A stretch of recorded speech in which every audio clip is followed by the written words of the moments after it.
Then I saw another sign in heaven, great and marvelous.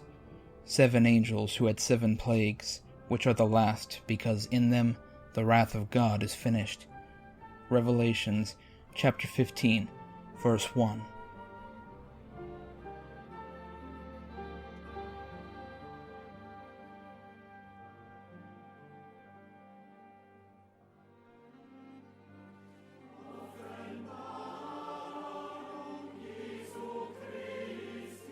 The doctor rubbed his eyebrows in small concentric circles as he stared into the microscope in front of him.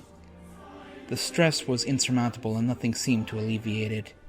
It was impossible for him to even think about life before the disease had spread so rapidly. The Black Death, as it had been called hundreds of years ago, had made a sudden and volatile recurrence about a month ago, and had already spread to kill over 3 million people. The new version of the plague was stronger than it had ever been. Onset of symptoms from contraction could hit in as little as an hour from contact from an infected person if they were in the right stage of the disease. There were 3 stages that the plague went through: bubonic, septicemic, and pneumonic, and it almost always ended up in death.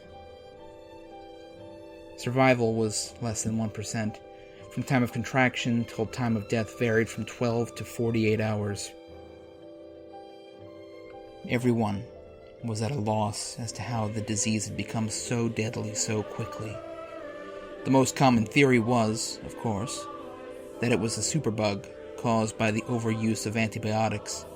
However, there was one faction, the people of the Revelation, a religious group who had decided that the plague was the cause of God, and that the end times were coming.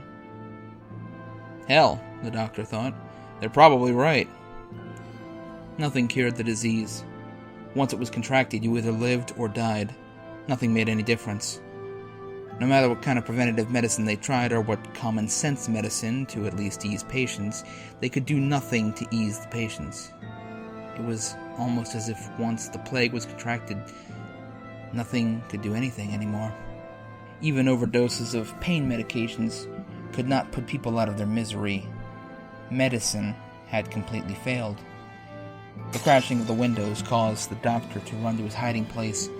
The people were coming, and that was a bad thing. It felt like the Salem witch trials all over again. Doctors and scientists, the few remaining, were burned at the stake as heretics if found. He tried to control his breathing, but that was impossible.